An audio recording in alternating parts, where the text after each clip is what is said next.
Good morning students, आपका स्वागत है वीर फिजिक्स क्लासेस में।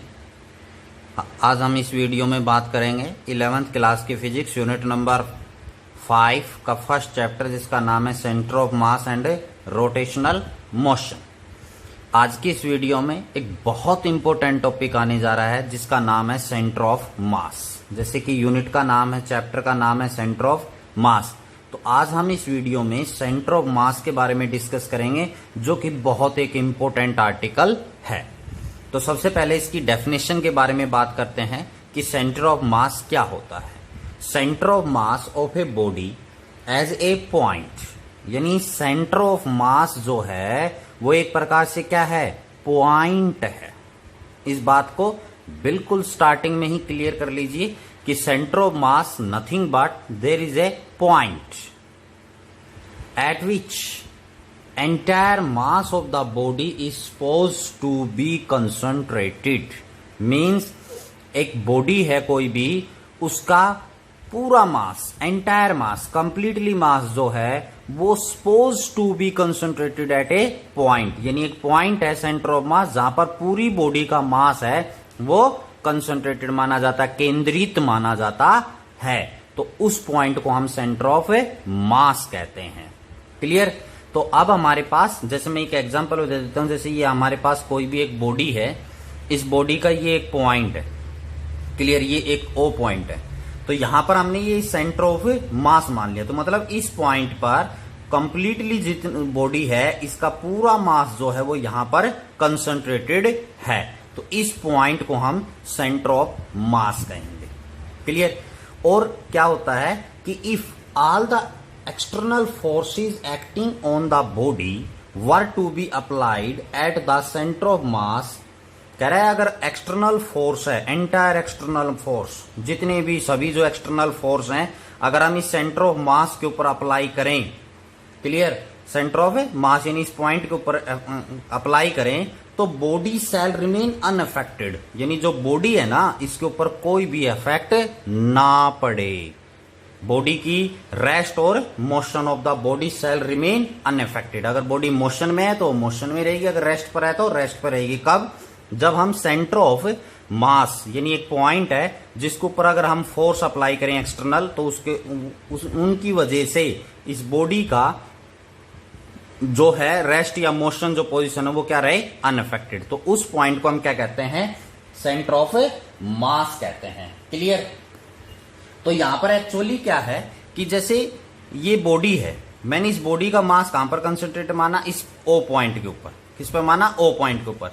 तो यहां पर ये जरूरी नहीं है, ये जस्ट एक क्या है, माना गया है, सपोज किया गया है कि यहां पर पूरी बॉडी का मास क्या है, कंसंट्रेटेड है। क्लियर।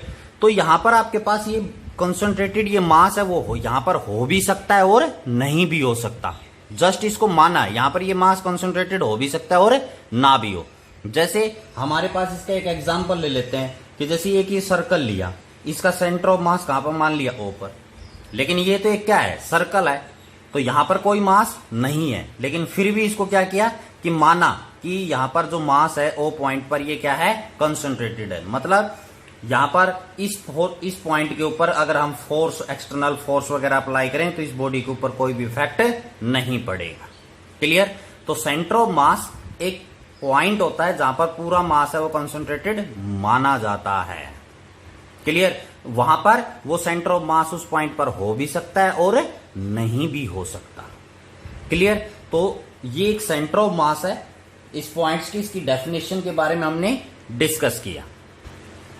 आइए बच्चों, अब हम डेफिनेशन के बाद बात करते हैं कि जो सेंटर ऑफ मास है, अब हम मैथमेटिकली बात करेंगे कि जो सेंटर ऑफ मास है, टू पार्टिकल सिस्टम। जैसे मैंने आपको सिस्टम के बारे में बताया था फर्स्ट वीडियो में, तो सिस्टम क्या होता है, जिसमें टू और more than two particles involve हो तो एक सिस्टम बन जाता है। तो यहां पर हम टू पार्टिकल्स का क्या लेते हैं, एक सिस्टम है, उनका दो पार्टिकल्स जो है उनका सेंटर ऑफ मास कहां पर होगा उसके बारे में डिस्कस करेंगे मैथमेटिकली। क्लियर। डेफिनेशन के बारे में आपको बता ही दिया। तो यहां पर टू पार्टिकल्स का सिस्टम है, तो देखिए कैसे, यहां पर हम एक प्लेन बनाएंगे। ये आपके पास एक प्लेन, ये ओरिजिन है, ये एक्स एक्सिस है हमारी, ये जो है वो वाई एक्सिस है, ये ओरिजिन है। ओ पॉइंट क्या है? ओरिजिन। यहां पर हमारे पास ये एक प्लेन बन गया, एक्स और वाई प्लेन बन गया। यहां पर टू पार्टिकल्स है।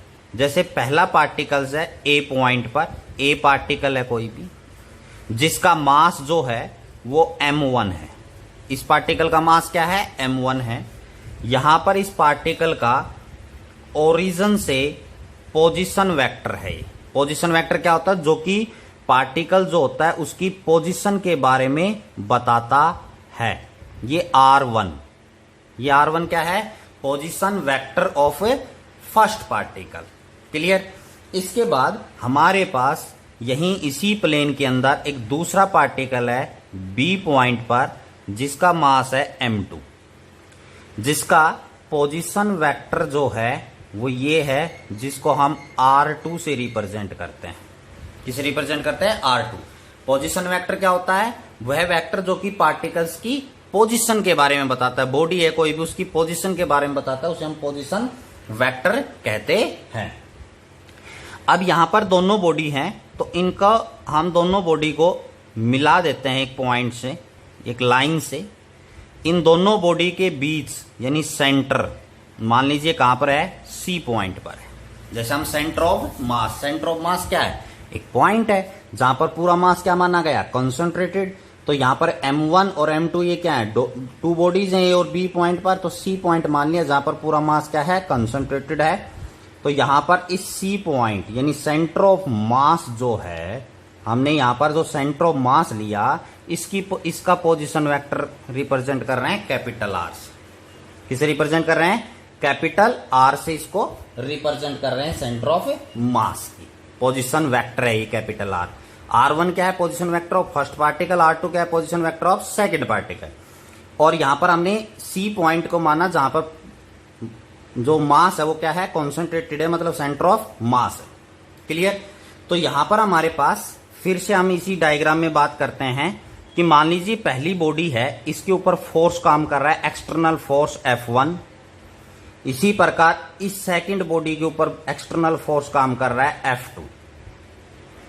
क्लियर? ये F1 क्या है? एक्सटर्नल फोर्स ए बॉडी पर काम कर रहा है। F2 है वो क्या है? एक्सटर्नल फोर्स है, वो जो कि सेकंड बॉडी के ऊपर क्या कर रहा है? काम कर रहा है। क्लियर? तो यहां पर मैं लिख भी देता हूं F1 क्या है। यहां पर मैं लिख देता हूं F1 क्या है? हमारे पास external force, external force applied on particle of mass m1। यानी पहला पार्टिकल है जिसका मास क्या है? m1, उसके ऊपर अप्लाइड किया है हमने। और ये भी आपने लिखना है R1 क्या है? Position vector. R2 क्या है? Position vector of second particle. इसी प्रकार F2 है बेटा हमारे पास external force applied on particle of mass m2। किस पर? m2 के ऊपर, सेकंड बॉडी के ऊपर। लाइकवाइज यहां पर हमारे पास फिर क्या है बेटा? F, यहां पर क्या है? F फोर्स है, F12। F12 क्या है? F12 क्या है? फोर्स है ये, इंटरनली फोर्स। किसके ऊपर? फर्स्ट बॉडी के ऊपर, due to the second body. तो यहां पर लिखेंगे F12 क्या है? Internal force on m1 due to m2। Clear? इसी प्रकार यहां पर हम लिखेंगे F21 that is equal to क्या है? Internal force on m2 due to m1। यानी सेकंड बॉडी के ऊपर फोर्स है, किसकी वजह से? फर्स्ट बॉडी की वजह से। तो ये फोर्सेस थे जो इसके ऊपर काम करेंगे। पोजीशन वेक्टर के बारे में बताया। अब हम आते हैं एक पॉइंट के ऊपर। किसके ऊपर आते हैं? पॉइंट के ऊपर।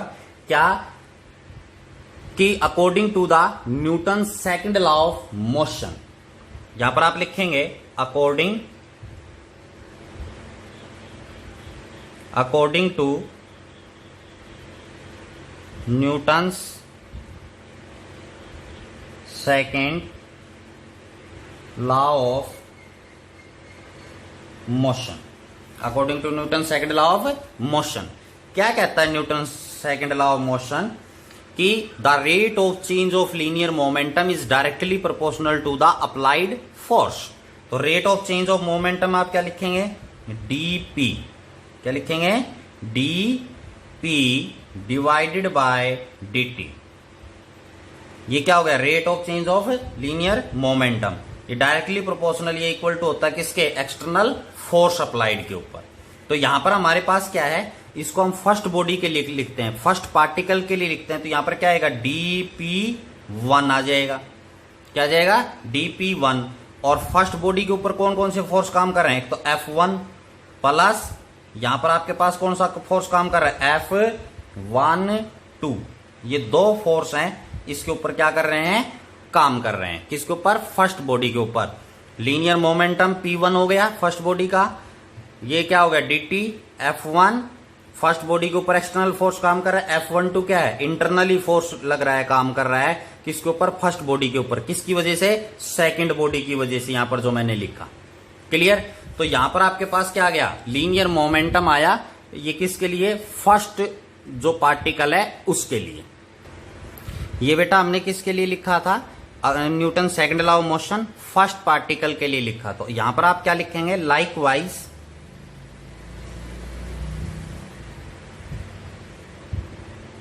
लाइकवाइज आप वर्ड यूज कर सकते हैं, या सिमिलरली आप वर्ड है वो यूज कर सकते हैं। लाइकवाइज इसको हम किसके लिए लिखेंगे, सेकंड पार्टिकल के लिए। तो सेकंड पार्टिकल के लिए क्या हो जाएगा, dp2 divided by dt that is equal to F2 plus F21। ये क्या हो गया, external force of second body के ऊपर काम कर रहा है।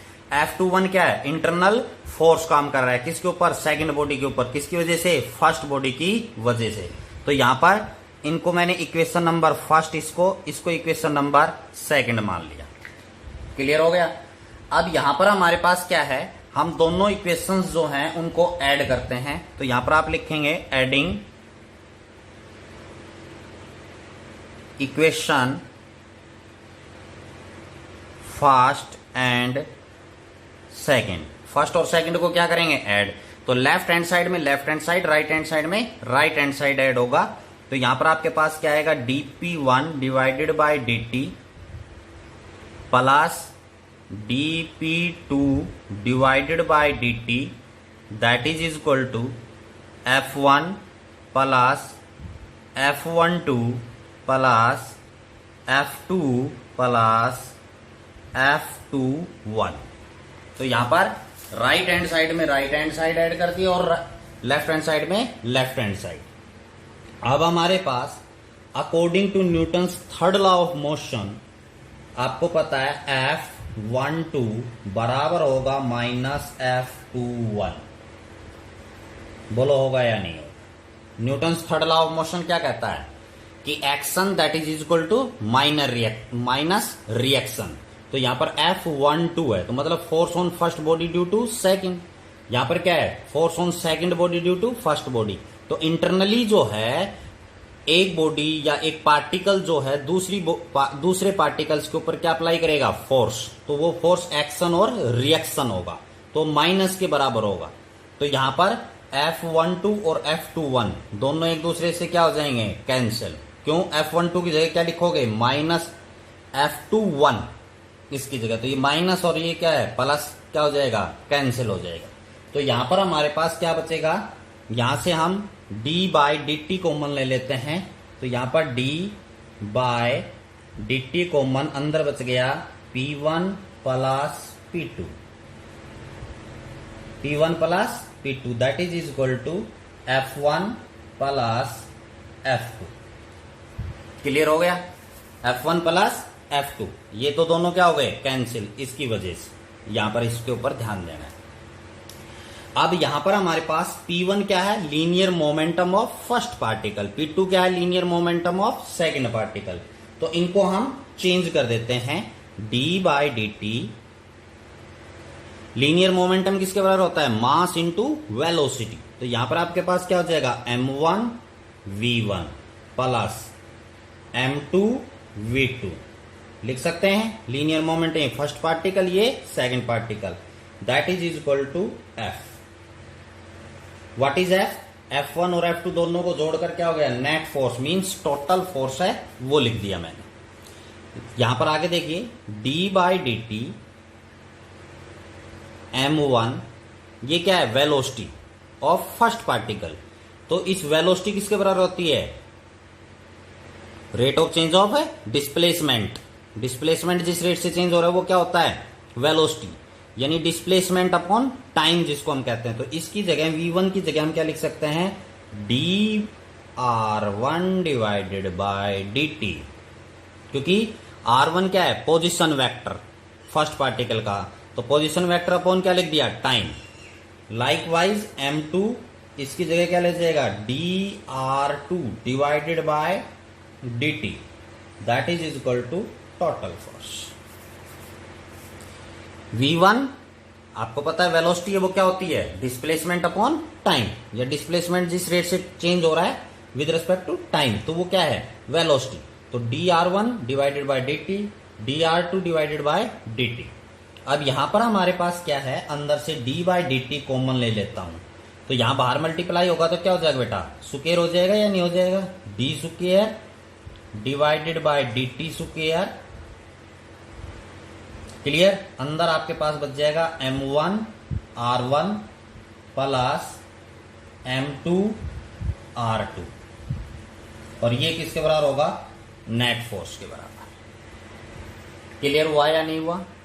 तो d स्क्वायर d/dt अंदर से मल्टी कॉमन लिया तो बाहर भी है, तो ये क्या हो जाएगा? स्क्वायर अंदर क्या बच गया? m1 r1 plus m2 and r2, that is equal to net force. आगे देखते हैं बच्चों। अब जो ये टर्म हमारे पास आई है, इसको हम क्या करते हैं? मल्टीप्लाई भी करते हैं और डिवाइड भी करते हैं। किससे किससे मल्टीप्लाई और डिवाइड करना है? m1 प्लस m2 से मल्टीप्लाई और m1 प्लस m2 से डिवाइड कर देते हैं हम इसको। ठीक है, तो यहां पर लेफ्ट हैंड साइड टर्म को तो मल्टीप्लाई करेंगे, तो यहां पर आपके पास क्या जाएगा? m1 प्लस m2, ये तो क्या हो गया? Multiply m1 plus m2 multiply, यहां पर d square divided by dt square, m1 r1 plus m2 r2 divided by m1 plus m2, that is equal to net force. m1 plus m2 से मैंने यहां पे क्या कर दिया? मल्टीप्लाई, यहां पर ये क्या हो गया? डिवाइड हो गया। क्लियर हुई बात? अब यहां पर जो है ये टर्म, अगर हम कहते हैं कि पूरा मास जो है वो कंसंट्रेटेड कहां पर है? C पर। क्लियर? जिसका पोजीशन वेक्टर क्या है? R, कैपिटल R माना गया है। क्लियर? तो इस इक्वेशन से हम क्या लिख सकते हैं? इस इक्वेशन को m1 plus m2 d square by dt capital R, that is equal to net force. कब लिखा मैंने? जब हमने माना कि जो C है ना वो सेंटर ऑफ मास है, जिसकी पोजीशन वेक्टर क्या है? R। तो इस इक्वेशन को हम किस प्रकार लिख सकते हैं? क्योंकि ये किसके लिए आया? दोनों पार्टिकल्स के लिए सेपरेट आया, तो यहां पर सेंटर ऑफ मास माना R पॉइंट पर, R पोजीशन वेक्टर पर, C पॉइंट पर, तो इस इक्वेशन को हम इसकी फॉर्म में लिख सकते हैं। क्लियर? तो इस इक्वेशन को जैसे मैं थर्ड इक्वेशन मान लेता हूं, इस इक्वेशन को हमारे पास फोर्थ इक्वेशन मान लेता हूं। तो हम जब इन दोनों इक्वेशनों को कंपेयर करते हैं तो हमारे पास R जो पोजीशन वेक्टर है वो किसके बराबर आएगा? m1 r1 plus m2 r2 divided by m1 plus m2। ये क्या आ गई? पोजीशन। किसकी पोजीशन आ गई? सेंटर ऑफ मास की पोजीशन आ गई बेटा। किसकी पोजीशन आ गई? सेंटर ऑफ मास, क्योंकि m1 plus m2 d square by dt r, यहां f कंपेयर किया तो r की जगह क्या आएगा? ये वैल्यूज आएंगी, तो r is equal to m1 r1 plus m2 r2 divided by m1 plus m2। तो दो पार्टिकल अगर आपके पास हैं, उनका सेंटर ऑफ मास अगर आप निकालना चाहते हैं, या न्यूमेरिकल्स भी जो हैं वो इससे रिलेटेड आएंगे बेटा।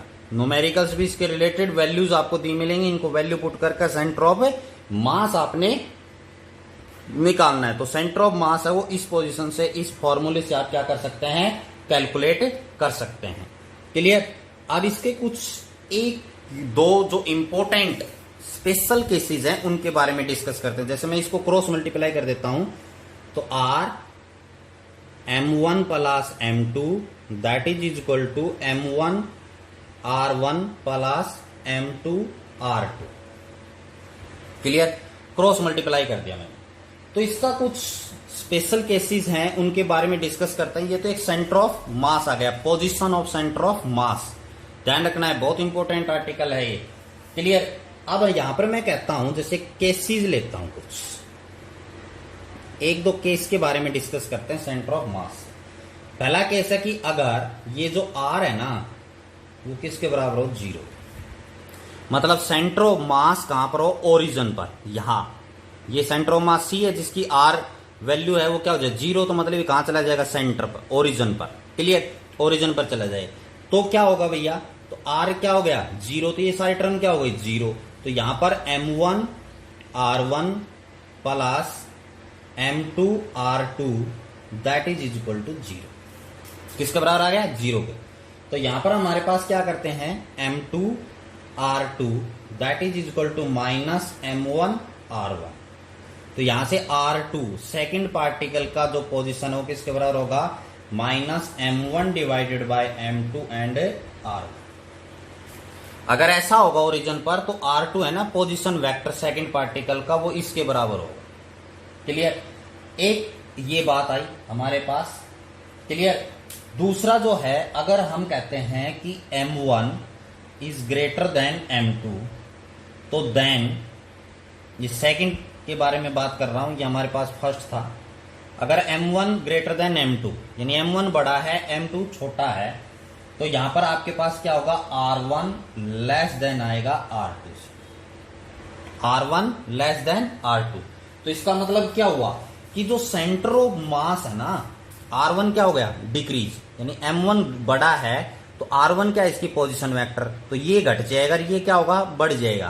तो इसका मतलब क्या होगा कि अगर 2 पार्टिकल्स हैं, उन दोनों का मास में, दोनों पार्टिकल है उनमें से एक का मास ज्यादा है, एक का मास क्या है, ज्यादा। जैसे यहीं पर ले लेता हूं, यहां पर m1 है, यहां पर आपके पास क्या है, m2। इसको समझने के लिए ये एक लाइन ज्वाइनिंग हो गई, स्ट्रेट लाइन। तो इसका कहने का मतलब है अगर m1 ग्रेटर है और m2 लेस है, तो m1 अगर ग्रेटर है तो कहता है ये r1 इनका पोजीशन वेक्टर है, सेंटर ऑफ मास से घट जाएगा। तो इसका मतलब क्या हुआ कि जो सेंटर ऑफ मास है ना वो शिफ्ट हो जाएगा हैवी मास बॉडी की तरफ, यानी जो पॉइंट है, सेंटर ऑफ मास क्या है, पॉइंट, तो वो पॉइंट क्या होगा, शिफ्ट हो जाएगा। किसकी तरफ शिफ्ट हो जाएगा, किसकी तरफ, हैवी बॉडी की तरफ। जैसे ये ए है, ये बी है, ये सी है, तो ये किसकी तरफ जाएगा, हैवी बॉडी की तरफ। अगर m2 ज्यादा है तो ये सी किसकी तरफ शिफ्ट हो जाएगा, बी पॉइंट की तरफ शिफ्ट हो जाएगा। ये सेकंड केस था। क्लियर? यहां पर फिर थर्ड एक केस है, उसके बारे में हम और डिस्कस करते हैं।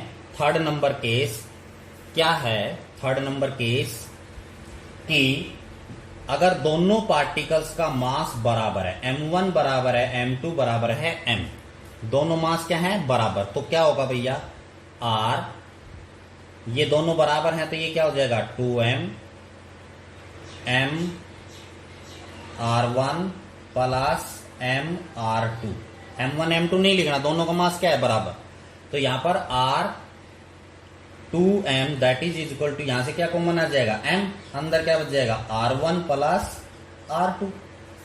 क्लियर? अब इधर भी m है, इधर भी m है, m से m क्या हो जाएगा, कैंसिल हो जाएगा, m से m क्या हो जाएगा, कैंसिल हो जाएगा। क्लियर? तो यहां पर capital R that is equal to r1 plus r2 divided by 2। m से m कैंसिल हो जाएगा, ये 2 बचेगा, इधर आके क्या हो जाएगा, डिवाइड में। तो पोजीशन ऑफ सेंटर ऑफ मास है वो कहां पर होगा, सेंटर पर होगा एग्जैक्टली। क्यों, r1 प्लस r2 क्या है, position vector of first, position of vector of second, दोनों को जोड़कर 2 से डिवाइड कर दिया, मतलब मीन निकल गया इनका। तो यानी अगर दोनों पार्टिकल्स हैं उनका मास बराबर है तो उनका सेंटर ऑफ मास उनके सेंटर पॉइंट पर ही लाई करेगा। जो लाइन ज्वाइनिंग है उनकी, जैसे यहां पर ए पॉइंट पर मास था m1, बी पॉइंट पर यहां भी मास m है, यहां भी मास m है, तो इनका बिल्कुल सेंटर में सेंटर ऑफ मास है वो लाई करेगा। तो ये था centre of mass of two particles m1 and m2। Clear? तो उनकी पोजीशन निकालने का ये फार्मूला, न्यूमेरिकल में भी ये फार्मूला यूज होगा। इसके कुछ स्पेशल केसेस है जिसके बारे में हमने डिस्कस किया। आइए बच्चों, अब हम बात करते हैं centre of mass of rigid bodies. Rigid body क्या होती है? जिनकी डेफिनेट शेप और साइज होता है। डेफिनेट शेप और साइज होता है, उन्हें हम क्या कहते हैं? रिजिड बॉडी कहते हैं। जैसे ये हमारे पास ए बी, जिसकी लेंथ है वो एल है, जिसकी लेंथ क्या है? एल लेंथ की है। ये एक रोड है। क्या है? रोड है। यूनिफॉर्म जो रोड है वो है यहां पर थिन यूनिफॉर्म रोड है। तो उसका सेंटर ऑफ मास कैसा होगा? तो ये कैसी शेप की होगी? डेफिनेट शेप की हो गई, डेफिनेट साइज की हो गई। इसकी लेंथ क्या है? एल। तो आपसे पेपर में पूछे कि भैया इस यूनिफॉर्म लेंथ की जो रोड है इसका सेंटर ऑफ मास कहां पर लाई करेगा? तो इसका जो सेंटर ऑफ मास है क्या है? सेंटर ऑफ मास ये किसके बराबर होगा? L/2 के बराबर होगा। मतलब बिल्कुल जो इसकी सेंटर होगा लेंथ का हाफ, वहां पर सेंटर ऑफ मास लाई करेगा। क्लियर? अगर यूनिफॉर्म रोड है। इसी प्रकार जैसे बेटा सेकंड केस हम लेते हैं, कोई भी सर्कल है। क्या है? सर्कल। तो इसका सेंटर ऑफ मास कहां पर लाई करेगा? इसके सेंटर पर। कहने का मतलब क्या है? जो यूनिफॉर्म शेप की बॉडी है उनका सेंटर ऑफ मास उनके सेंटर पर लाई करेगा। इसी प्रकार और एग्जांपल ले लेता हूं। एक ट्रायंगल है।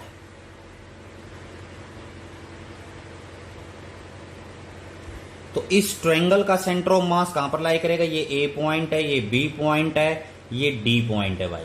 तो इनका सेंटर ऑफ लाई कैसे निकालेंगे आप ट्रायंगल का? तो यहां पर इस एंगल का हाफ आप निकालेंगे ऐसे। इसी प्रकार यहां से इस एंगल का हाफ आप निकालेंगे। इसी प्रकार यहां से इसका हाफ निकालेंगे। जहां पर ये तीनों पॉइंट्स मिलेंगे वो क्या होगा? सेंटर ऑफ मास कहलाएगा, जैसे ट्रायंगल का। क्लियर? तो यूनिफॉर्म शेप की इसी प्रकार जैसे आपके पास कोई भी स्क्वायर है या रेक्टेंगल है, तो उसका भी सेंटर ऑफ मास कहां पर लाई करेगा? सेंटर में। आप डायगोनल्स ड्रॉ कर दीजिए। जैसे यहां पर ये इसके डायगोनल्स हो गए, जहां क्रॉस करते हैं इनके डायगोनल्स, वो क्या कहलाएगा? सेंटर ऑफ मास बनेगा। क्या बनेगा? सेंटर ऑफ मास। तो यहां से हमने ये डिस्कस किया, यहां पर हमने ये देखा कि जो यूनिफॉर्म शेप की बॉडीज हैं, रिजिड बॉडी हैं, रोड है, ट्रायंगल है, स्क्वायर है, रेक्टेंगल है, कोन है, सर्कल है, इन सभी का जो सेंटर ऑफ मास है वो सेंटर में लाई करेगा। पेपर में इस प्रकार का क्वेश्चन है वो आपसे पूछा जा सकता है कि draw the centre of mass of A triangle. तो वहां पर आपने इस प्रकार डिवाइड करके कोन को, तो जहां पर ये मिलेंगे वहां पर क्या होगा? सेंटर ऑफ मास होगा। बच्चों सेंटर ऑफ मास के हैं, आप कुछ एग्जाम्पल्स हैं उनको भी आप स्टडी कर सकते हैं। जैसे एक सिंपल एक एग्जाम्पल है, उससे मैं आपको बता देता हूं कि हमारे क्या है कि ये सन है। ये बाय द वे क्या है? सन है। तो आपको पता है सन के अराउंड में अर्थ है वो रिवॉल्व करती है। अर्थ है वो क्या करती है? रिवॉल्व करती है। यहां पर अर्थ है वो रिवॉल्व करती है सन के अराउंड में। तो जैसे ये हमारे पास क्या है? सन है। क्लियर? यहां पर हमारे पास जो है वो हमारी क्या है? अर्थ है।